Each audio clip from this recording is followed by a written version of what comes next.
What's up, y'all? I'm back, fresh off vacation. Happy Thursday. Let's get to it. My 6th unit is working me, but it's fun. Had a little experience today at the 6th unit. But what's up, Brooke? But landlord life, this is what we signed up for, so it's definitely what we asked about. But again, thank you guys for tuning in. I'm Anthony Lee, A. Lee Real Estate. I'm excited for our guest. Dr. Catherine is going to be on tonight. She's going to be talking about Philly rental programs. So a lot of people they hear about Section 8. Section 8 is just one of the programs that give you guaranteed rent. But there's so many other programs and alternatives for you landlords, whether you're big or small, in order to get guaranteed rent and also be able to serve the community. So I'm definitely excited to be able to share her information tonight and, help you guys fill those vacant units. For those who don't know, if you have properties and you don't want to, be hands-on, myself and a Good Neighbor team, when we're not selling real estate, we help landlords fill their units. So this is one of the programs that we use that, they have rental programs from, They have rental programs from DHS. They have programs for homeless people, and they also have programs, I believe the other one's for drug and alcohol. So you'd be surprised what kind of money you could get out here if you have adequate housing, and like I said, you can serve your community, serve the people, and make money at the same time. So we'll just give her a couple moments to get in here. Let me see if I can send her the invite. I just sent her the invite. So I'm looking forward to telling it. There we go. Hi. Dr. Catherine? Should I say Dr. Catherine? Whatever you want to say, it's all good. Dr. Diaz, which one do you prefer? If you decide to call me doctor, say Dr. Lloyd Diaz, because the only reason I'm a doctor is because I'm a Lloyd. It honors my mother and my father. Okay. Well, I'm glad to have you. Thank you for joining us. Go ahead and introduce yourself. Okay. Well, hello, good evening. My name is Dr. Catherine Lloyd Diaz, and I currently am the Independent Living Program Manager at Tabor Children's Services. I oversee foster care recruitment, our Supervised Independent Living Program, and our Aging Out Independence Program. All right, so what does that mean for the people who are, give us the basic elementary level of what that means, the independent living program and all that good stuff. Okay, so our independent living programs focuses on helping young adults in Philadelphia basically get the support and mentorship they need to successfully transition into adulthood. Our Supervised Independent Living Program is for 18 to 21-year-olds that are coming out of the foster care system. And we support them through helping them meet their basic needs. And, we do that through providing and paying their rent. We help secure safe housing for them. A lot of these children that are in the foster care system or that come into it, they are pulled from homes that, were really struggling, right? And their parents or their caregivers couldn't support them the way that they needed. And so if they are unable to return back to their family of origin, whether they're parents or aunts or uncles, they end up staying in the system. And so when they turn 18, they have the opportunity to connect with an independent living program like mine that meets their basic needs. Like I had mentioned, we provide housing by finding them apartments, but then we also help them out with stipends. So every month we give them $125 for food, and then we also give them a daily living stipend monthly, anywhere from $250 to $300, depending or not if you have a child. One part of the program, of our independent living program, that's really special to me is a parent-child. So we have a number of teenage mothers that need that support, And so we find safe housing for them. And then we also teach all of our clients like the basic life skills that they need, helping them budget, helping them find a job with benefits, helping them even understand their education options. One of the things that I have found that a number of our clients don't understand is that being part of the foster care system, they have access to all this financial aid. They are able to get something called a Chafee grant, which is like $6,000 a year that they can get. And then also Governor Wolf, like a few years ago, passed this act called the Fostering Independence Act. And that allows any foster care student, someone who's been in foster care from the age of 16 and up till they're 26, the ability to go to any school, any college in Pennsylvania, private, state, community, tuition free. What? Tuition free. And so I'm a really big person of education. I came out of higher education, working there for almost 15 years before I made the decision to leave higher ed. And a little bit about the story about why I left higher ed was I had lost a student. He unfortunately overdosed. And when that situation happened, like I love him like a son. He was turning his life around. You know, he used to run like pretty big drugs, Percocets, Florida, New York. Like it was by God's grace that something corrupt happened and he wasn't like locked up forever. But he had this opportunity, instead of being, you know, locked up in serious time, had an opportunity to be part of a drug and alcohol program called Pennsylvania Adult and Teen Challenge. And that's another organization that's dear to my heart. And through that, he got saved and sober and turned his life around. My husband was actually a counselor at Teen Challenge and connected him to me because I worked at a community college. And he came and took a risk on trusting, you know, a complete stranger. I offered him a job. He took it and he became like the man on campus. And so unfortunately it was finals time and life got stressful in many ways. And he made a choice to cope in old habits. And unfortunately that, you know, resulted in his overdose. And so when that happened, it really burned a deeper desire in me to, you know, help people, help young adults cope, heal, understand the possibilities and opportunities they can have, you know, because just thinking back on that situation, it's like, you know, if he had, you know, maybe learned stronger coping skills, you know, would he still be here today and be Right. like a college graduate and, you know, all these different wonderful things he was doing in his life, you know? And so with that being said, I'm still pro education. I understand that, you know, schooling isn't for everyone. And, Right. you know, schooling is going to that trade school, going to that college, you know, university, doing that 4-year thing, right?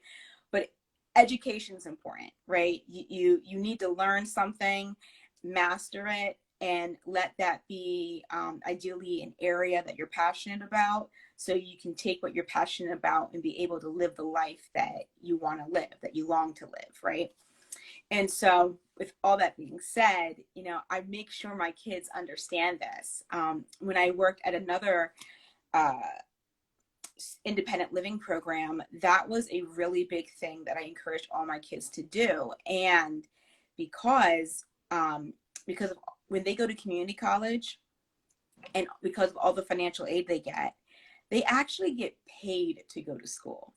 Right. Because community college is so much cheaper, right? They're in my independent living program, so I'm paying their rent, I'm gonna be paying the utilities, I'm paying their food, I'm helping them get some clothes money, you know? Right. Mm-hmm. So all their basic needs are really taken care of.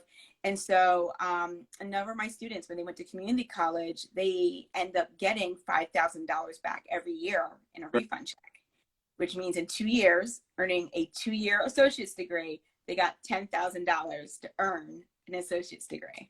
Right. So I'm saying the lights are like flickering, like I'm buzzing right now. I'm saying your kids literally housing, education, but by the time they're done, I'm just saying if we could set it up where we could teach them how to be financially Yes.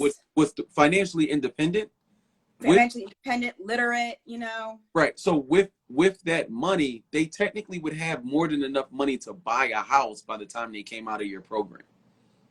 And I think that's, that was actually some of the goals of the kids I was telling you about at the previous facility. Some of them, they did it to get their car, right? They bought their first car cash, didn't have to have any loans or anything, because they just didn't want to start off life in loans, right? Hmm? They did, work on building credit because we taught them that, but nothing too large, right? They didn't want anything too big. And, for many of them, they were passionate about living in a home, living in a house, something that they owned, something that they wouldn't have to worry about, being evicted from, Right. Stability. Yep. And independence. No, that's dope. And I can definitely tell like you're super passionate about it, which I love. And I mean, we've only been working a short while, but I'm hoping we're grow. And that's why I wanted people to hear what you guys are doing because, we hear about Section 8 and the bad things people say about Section 8. We hear about some of these programs and, like, oh, they're young kids. They don't know what they're doing. But the difference is with you guys that I like, the lease is with Tabor Housing, correct? Yes. Yeah. It's with Tabor Children's Services. And if there's any issues, you talk to the tenant, but they all have support. So can you talk about what it's like for the tenants when they move in the property and how it works with their supports and the communication? So, all of our clients get a trauma-informed case manager. And it's important for me to kind of definitely share that because, being in part of the foster care system is traumatic. There's a story behind, why each of these young adults and each of these children are part of the system, that are part of DHS, right? And my case managers understand that. They understand that our clients, they were not in the securest place. They were not in secure homes. They were not in healthy homes. And a lot of them, didn't have good role modeling.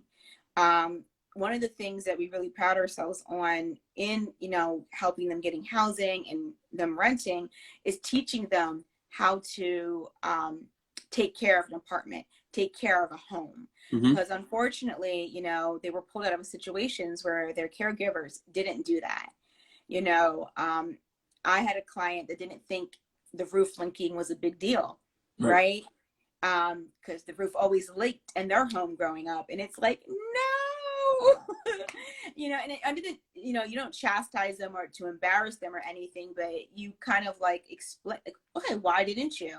Well, it's a normal, that's what normally happens in apartments. They always leak, landlords never take care. And I'm like, well, no, that's not the case. When this happens, this is the damage that can happen, is not supposed to be. You don't have to live like this, right? Right. You don't have to live with a leaking roof, and we'll sit with them, guide them, help them call their landlord or put in the maintenance request, whatever the process is.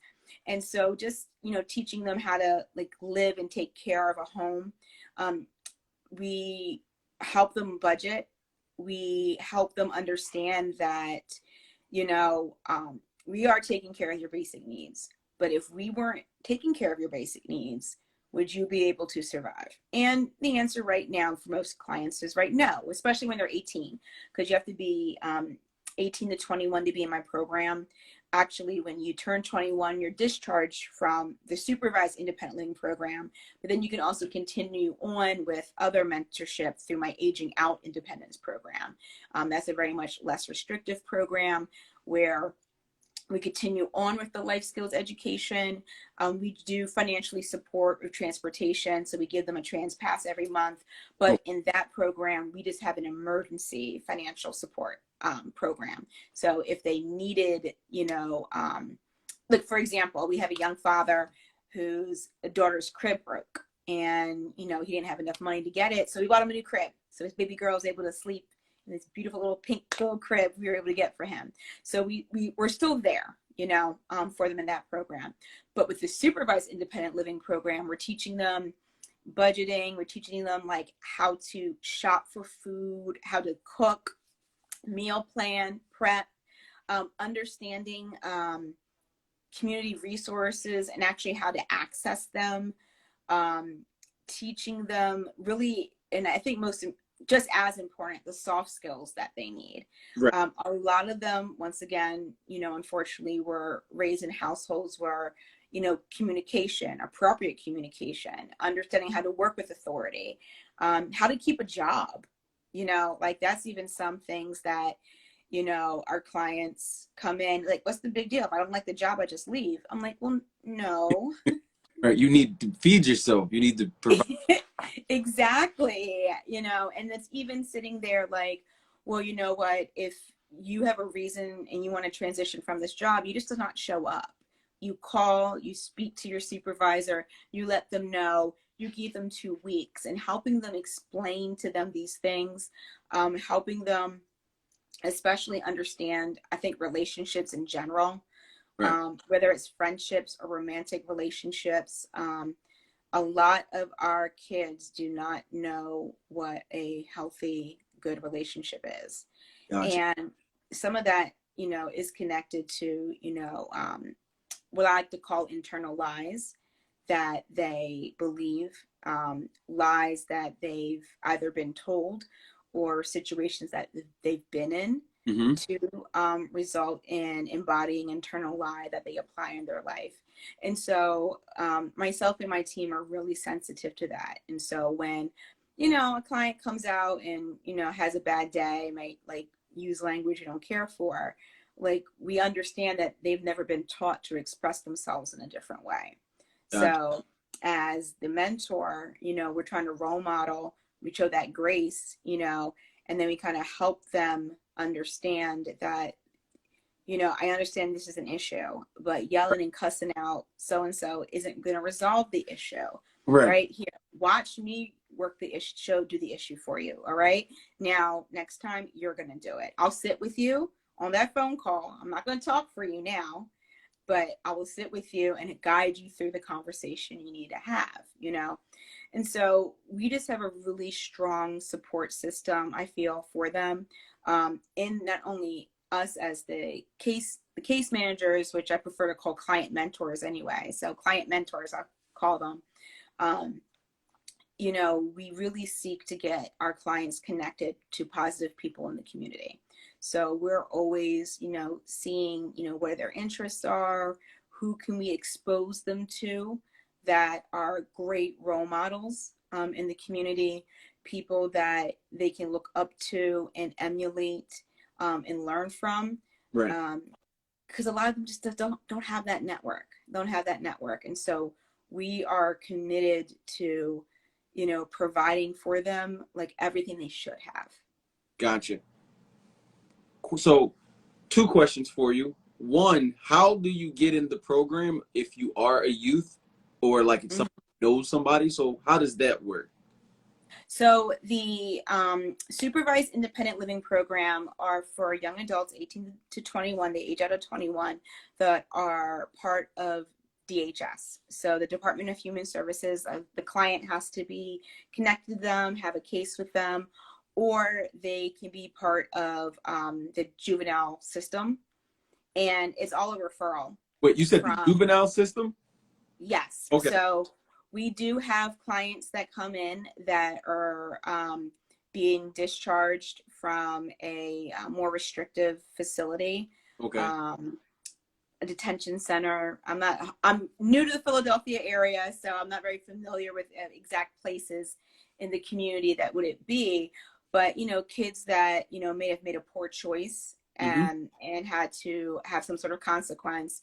And so those are the 2 ways people come into our supervised independent living program. Like it's a referral from their county worker, their CUA worker, if they're part of DHS, or their probation officer.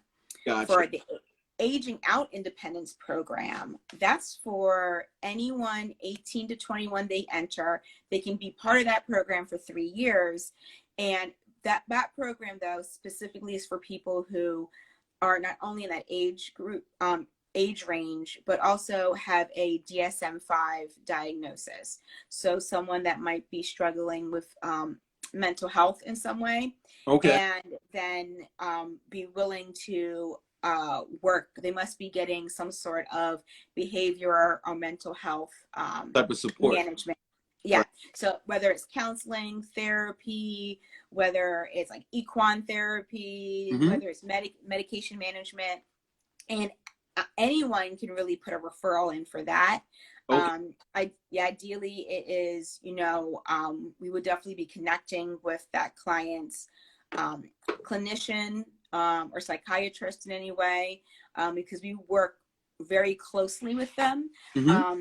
because we literally partner. We find out what are the needs Needs. of that client and how that's impacting their daily life. And then we, as the client mentors, like walk with them. We're an extra support system so they can transition and be independent. And so we work with anybody that is able to obtain independent living. So some of the questions we get is like, do you work with some of the autism? Yeah, we definitely do, as long as they're on the spectrum where they are able to obtain and operate independently, because that's really our area of focus, and how the program is designed. Gotcha. And so if I'm a landlord and I come to you and say, hey, I have a house and I want to let you guys rent it, will you guys take the whole house? Do you guys rent the rooms, or do you guys only want to deal with apartments? So our program, because the contracts that we have, all of our clients, if they're single, they have to be in a 1-bedroom apartment. And a 1-bedroom apartment literally means is 1 bedroom, 1 room designated as a living room, 1 room designated as like the kitchen. It can't be like a pseudo studio-ish place, or a 2-bedroom apartment, because those are for the mother babies. Okay. Gotcha. And then how much how much do you guys allot for rent? Like how much do you guys pay for rent for landlords? So rent right now, our cap for a 1-bedroom is $1,000, and our cap for a 2-bedroom is like $1,150. Okay. So, but in order to get the 1,000, you said 1,000, and what was the other one? 1050? Mm-hmm. So in order to be eligible for that, can I have a property that hasn't been renovated in 10 years, or like what are the standards to get the maximum rent? So first and foremost, I check out every single apartment our kids are going to be living in. And so the standard is if I would rest my head there or not. Okay. Right? We put our clients in safe areas of the city, and we put our clients in apartments that it's a place that we would want to live. So, doesn't have to be brand spanking new or anything, but it needs to be safe. There can't be, mold all over the bathroom and in the Mm-hmm. kitchen. There can't be severe like structural cracks going on, like cosmetic, that's normal with wear and tear for any home, especially for the older homes in Philadelphia. And so it's really about finding a place that's, clean, safe, and a place that more than just would I lay my head down there, like what message does this home send to the child, right? So I won't place a child in a place where the environment and the neighborhood says, oh, I'm trash, right? Right. And no disrespect to certain areas of the city, but we do not like placing our clients in an environment that could resemble what they were pulled out. So it's about, being clean, being safe, just like the basics. Okay. And then the rent, how do you guys pay it? The tenants pay it, or you guys pay the rent?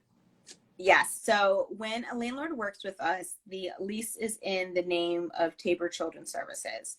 So the landlord is renting to Tabor, and then Tabor places a client in that apartment. And Okay. so, it's secured rent. Tabor sends out the rent check first of the month, out. We pay first and last month's rent, security deposit. So unfortunately, if damages were to occur, we take care of that, so we take on the full responsibility financially, Wait, for you the said apartment. if damages occur, what do you mean? So as I shared, like, unfortunately, some of our clients, being, honest, like, they haven't been taught how to take care of an apartment. So we had a young client that really thought it was okay for water to be leaking because that was just the norm. Like, that's what happens. And so that resulted in some damage. And because it wasn't reported, he was held accountable. So we paid for that. Nice, nice. Somebody just asked, how long are the leases with the landlords? Are they month to month, So, yearly? well, it's up really to the landlord. Most leases are like irregular ones, and by that I mean it starts off as a year lease, and then it moves month to month. And so, how I work with our landlords is totally up to what the landlord wants to do and work with us. Some landlords, we've had clients that went and found their own apartment, right? It was really awesome to see a lot of young adults take the initiative, and they found a landlord, found an apartment that were willing to work with them, wanted them to move in, and willing to work with us. So the lease is only set for that individual client. So once that client ages out of our program, then the landlord may not choose to continue on or switch the lease in that client's name. Because what we like to do with the apartment rented to Tabor, once a client transitions out, whether aging out of 21 or they achieve their goal as far as, like, I plan on going to Westchester or Kutztown or Penn State in the fall, right, of like 2024, right? They will be staying with us until that time. And that might be before they turn 21, right? So whether it's whatever the goal is, I have one client that, he's with us right now, but he will be transitioning out as soon as his uncle in California can, get everything together for him. So each client has their own individual goal. Not all clients have the goal to stay till 21, but when a client transitions out, we would like the opportunity to continue on with the lease and move a new client in. Now, if a landlord chooses not to continue, that's perfectly fine. Of course, as Tabor, we would love to stay connected. I currently right now have about 6 kids on my waiting list, 6 young adults that are waiting for housing. And a few of those are mother babies, and so there's a need, definitely a need. So I never enjoy, I'm checking my board to see what we got available.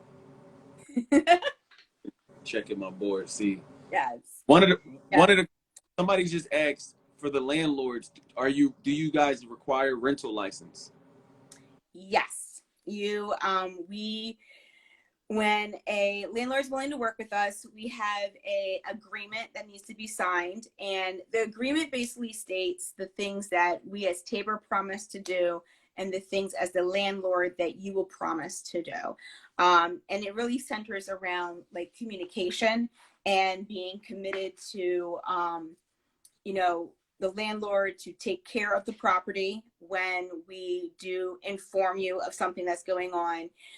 For the landlord, if there is an issue of concern, to make sure you're communicating to myself and their case manager, and then we are committed to making sure we're paying the rent. You're going to get your check every month, and we're committing to servicing that client, because what our case managers do, we every month, at least a minimum, but it's usually more than that, twice a month, we meet with our clients in their apartment.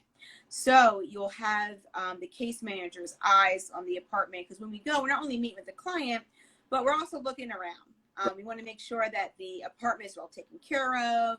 We want to make sure that there aren't any like damages or things that need to be fixed. Like if the faucet's dripping, Right. if a handle fell off, you know, we're like, did you put in a maintenance request for that? Oh, I didn't. Well, no, we're going to do that right now. Right. So we kind of like, you know, help them stay on top of the things they need to do as far as, you know, taking care of their home. And then also some life skills are done in the home, whether it's, you know, learning how to clean, keep things organized, you know, optimizing space. You know, some of our clients that are mother baby have a lot of stuff, Right. you know, especially for their little one, and then just teaching them how to, you know, organize and keep things in certain places and helping them cook, teaching them how to cook well, you know, and just many like different things. So there's always eyes on them in the apartment. Nice. No, nice. So I'll personally say I've been working with the program now for 2-3 months now. Yeah, I think, yep. Landlords, you do get your money on time. It was great. I just came fresh from vacation. I went to check the PO box and I had 2 checks in the mail. So she's not joking when she says you get your money. I think because of the first ended up on like a Tuesday, I got my money like that Friday or that Monday or something. It might have been there. I didn't check, but you get your money when you're supposed to get it, and it does come. And it's a fairly simple process. You know, most landlords, like, you know what the property should look like. So I say if you set it up like it is a Section 8 inspection, it won't be as hard as Section 8. She will come out and inspect the property when she says she's coming. Not like Section 8 when they say, hey, I'm coming, and now it's rescheduled for 2 weeks later because, you know, they're short staffed or whatever. You know, she'll communicate with you guys, and you know, it's a fairly easy process as long as the building is or the property is up to par. You know, check loose outlets, loose toilet, make sure all the windows open and shut. Just basic stuff that you would want if you lived in the property. And that's Exactly. how I look at it with my building that we're working with now is, you know, like you said, like I would live there, and we're you know, trying to provide a certain quality. So again, we have an environment so that all the tenants can succeed that are in the program and outside of the program. But I'm even more excited because I didn't know about the college part. So Oh, yes. when I do see the tenants now, I'm kind of going to be pushing them like, what you Yes. doing? You studying, or you just sitting at home playing video games? Like, what's going on? Like, because you're talking about a free ride to college. Even like you said, even if college isn't for you and you just go get an associate's degree for free, nobody can take that from you. And the fact that it's free, that is phenomenal. So you know, And it's literally free. Like you will, like, because you're gonna get all that refund money back, right? That money can be used for books. That money can be used, and actually, I mean, kids that are part of, you know, DHS, there's other support organizations out there where they can get a laptop for free, or they can get some book stipend, scholarship money. You know, there is money out there, definitely for school. One of my favorite authors is Anthony O'Neill. He wrote a book called Debt Free Degree. And, you know, just really talking about, you know, you can finance your higher education and it can be extremely affordable. So we definitely do a lot of work in pushing that. So I think I saw someone ask a question about the maximum number of people that can live in an apartment. So a single apartment is only for one person. We actually have a policy. No overnight guests are permitted, and no more than 5 people in the apartment.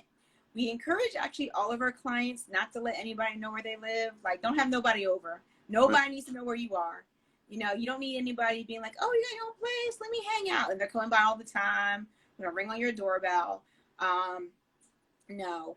If a client does want to have more than 5 people, they can ask, you know, they can reach out to me for permission. There was a mother that wanted to hold her son's first year 1 birthday party, and it actually was your property.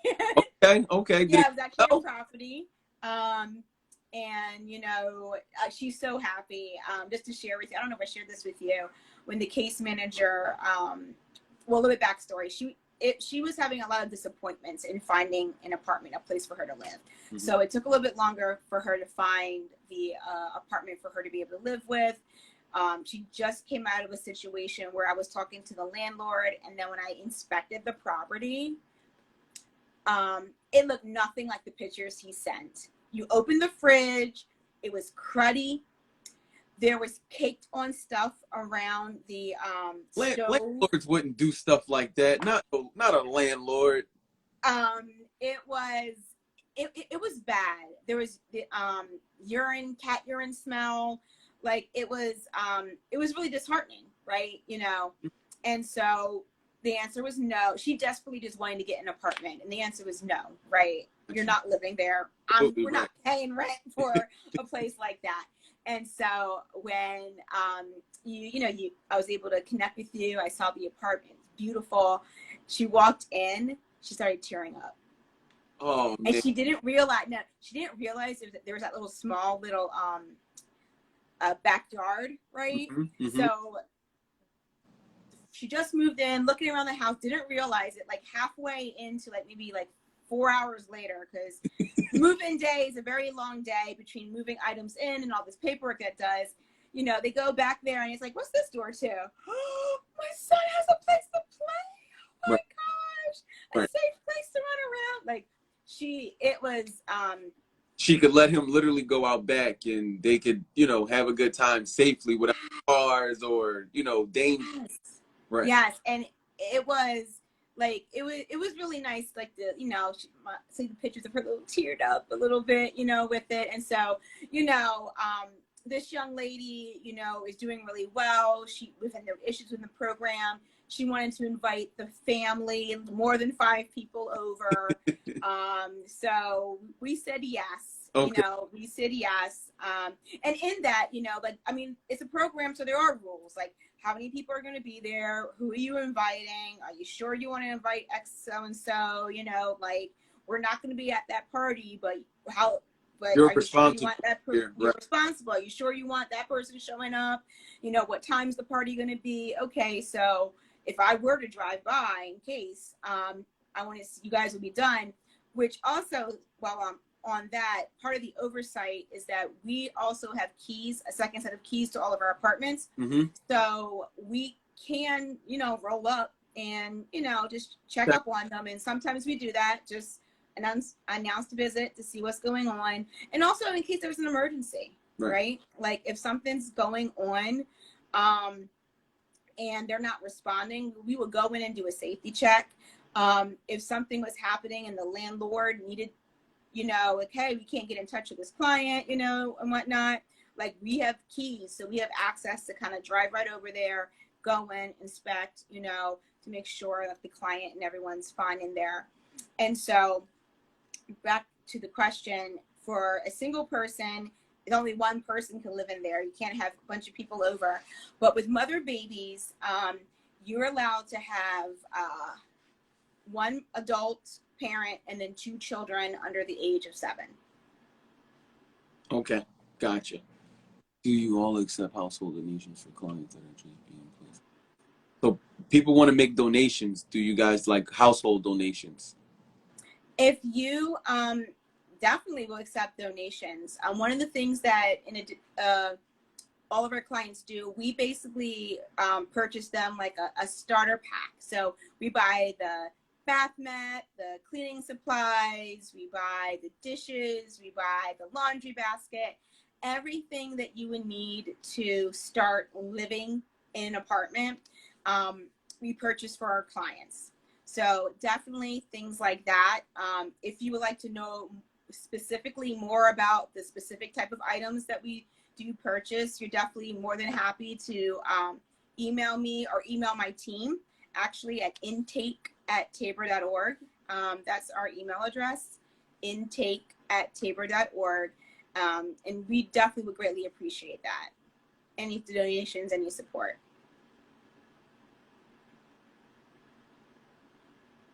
I'm typing it in. Okay. Yep.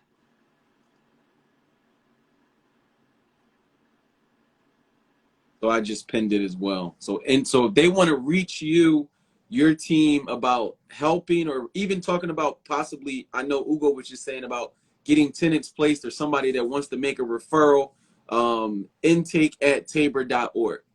Correct. Okay, and right now, like, I guess how, like, tell us a little bit about like the actual foster care system, like DHS. Like, are there a lot of kids that are, you know, needing assistance? Like, what does it look like right now? Um, so unfortunately, there are a lot of children in our city that need assistance. I mentioned that I also, in addition to all the independent living programs, I oversee our foster care program in the essence of recruitment, specifically for general foster care parents and then for kinship care. And kinship care is when a biological or family friend it becomes a foster parent for a particular child, right? So if let's say someone's sister children got pulled, so the aunt will then go through a process called kinship care. So every day I get multiple emails that come to me about DHS looking for children, looking for a place for children to rest their head. There are, every time I get on a DHS meeting, you know, a lot's being said about, you know, these children should not be spending the night in the DHS room, right? It's a little office room, and, you know, you got kids that were just, you know, removed from a very familiar situation, though unhealthy. It was familiar and all they knew. Mm-hmm. And now they're in this strange office with a bunch of strangers, you know. And so there is a need. There definitely is a need. There is a need for definitely foster parents, people that are willing. And foster care, you know, looks different, right? So some people think foster care means taking a kid and letting it run and eventually adopting them. That's not always the case. You know, you can, ideally with foster care, the plan and the goal is for the child to transition back to their family of origin. And, Okay. you know, that family, you know, there are other community support systems and social workers that work with that family member, that mother, that father, that grandmother, you know, the caregiver, to work on the issue that caused them to have their child or their children, you know, removed from their care, whether that's helping them get secure housing or helping them, you know, get a job, you know. And that's actually one of the things that's actually beautiful about our mother baby program. We actually have a client in our program that is a mother baby. And if it wasn't for the fact that she had housing through us, her child would have went into the system. Wow. So not only would the mother is a child in the system, but her child could have also been in the system. So a mother and the son could have been both in the system at the same time. But what's really beautiful is because she connected with Tabor and we had this mother baby program, we were able to provide her that housing. And that was the reason, that was the area of concern. That was going to be the reason her child was going to be removed. And we were able to, you know, provide that for her. And so in that particular situation, we're definitely intentionally working with her and helping her obtain, address those areas so the threat of her or that situation of possibly having to lose her son won't come up again, right? Ugo says someone's cutting onions. I know, Ugo. It's tough, right? It's tough. Yeah, and so sometimes foster care is just emergency foster care, where, you know, let's say a child gets, you know, what, a little bit after 9 o'clock, gets pulled today, they get put to the DHS office, people are making phone calls, and they need a safe place for this child to stay until the social worker is able to find a more permanent situation.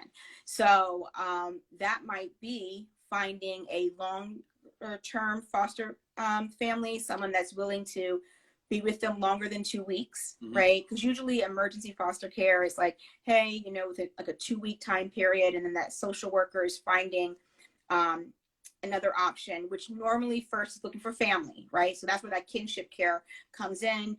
reaching out, is there a family or a family friend that will be willing to take this child in, for an extended period of time, and then if the answer is yes, then they go through the kinship certification process, which my staff does. Or they find, someone that has made a choice to become a foster parent, and, to be a foster parent, all it really takes is being over the age of 21, being financially stable. There is a stipend that comes, with it, being able to get through all the trainings and state clearances. But I think the most important thing, if anyone's interested in being a foster care parent, is the ability to care, right? And to understand that this 2-year-old, this 12-year-old, is being pulled from a situation, and they just need, someplace safe to be for a period of time. Gotcha. Yeah. And Tabor provides training. Tabor provides support.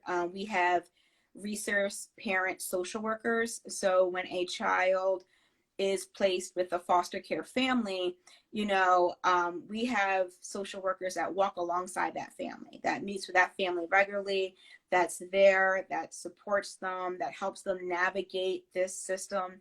Because, once again, the goal is for this child to get connected back with their family of origin. So there will be family visits, there will be court hearings,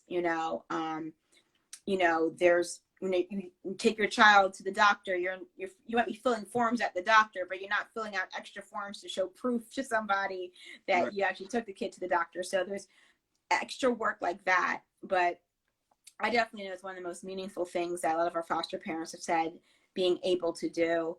And there's always even some beautiful, sweet stories where,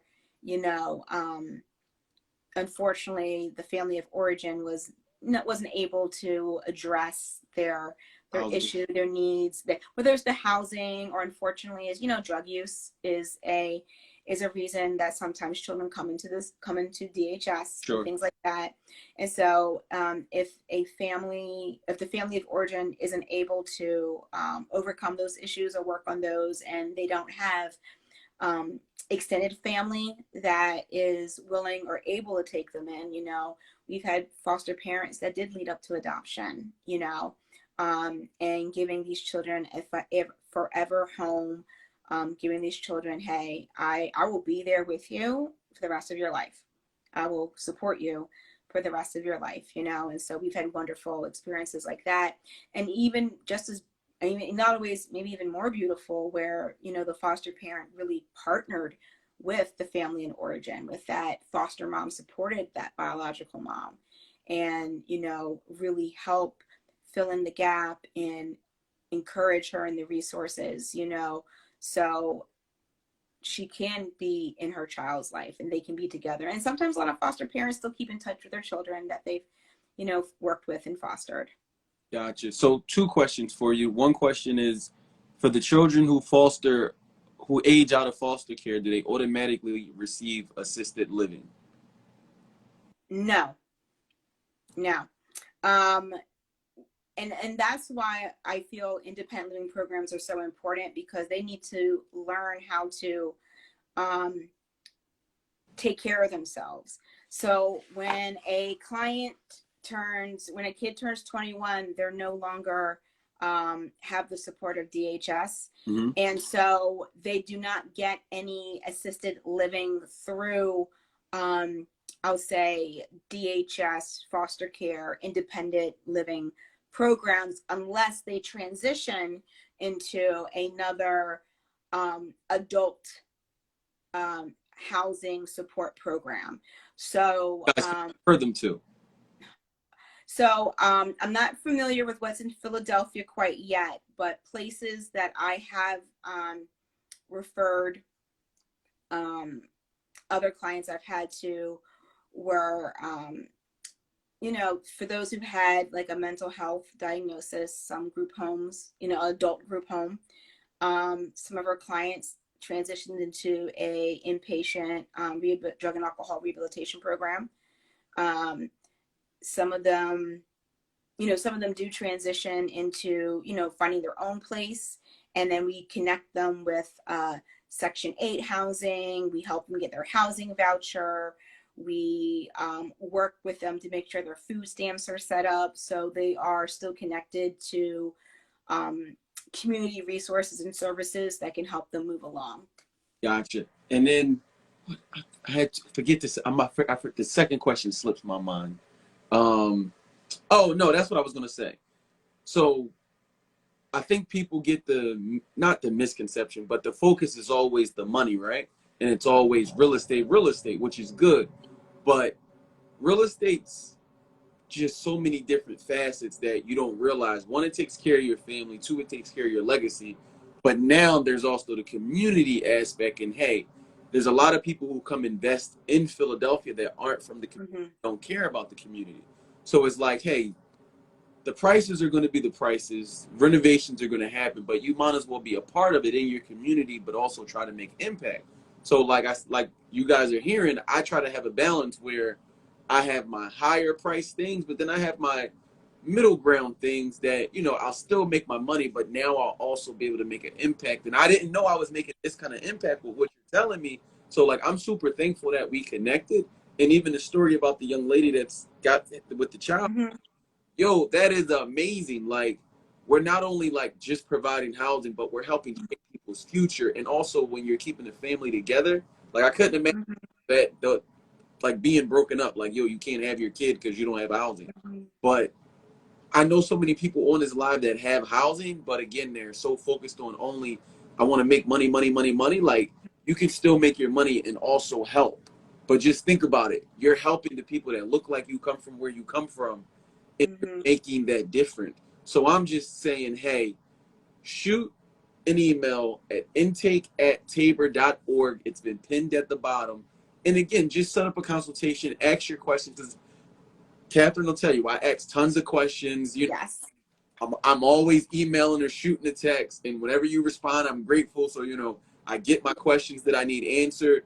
And, you know, things are moving along. And I'm honestly like trying to figure out how I can get either 1-bedroom apartments or get, you know, 2-bedroom houses. And I mean, I'm looking at things that I didn't look at before because, you know, imagine if we could come up with a Tabor community and all the clients are on one site, like that will be beautiful. And what's really nice and what I'm really thankful, because with the apartment that this young lady's in, she's like, oh my gosh, this is so beautiful, this is so amazing.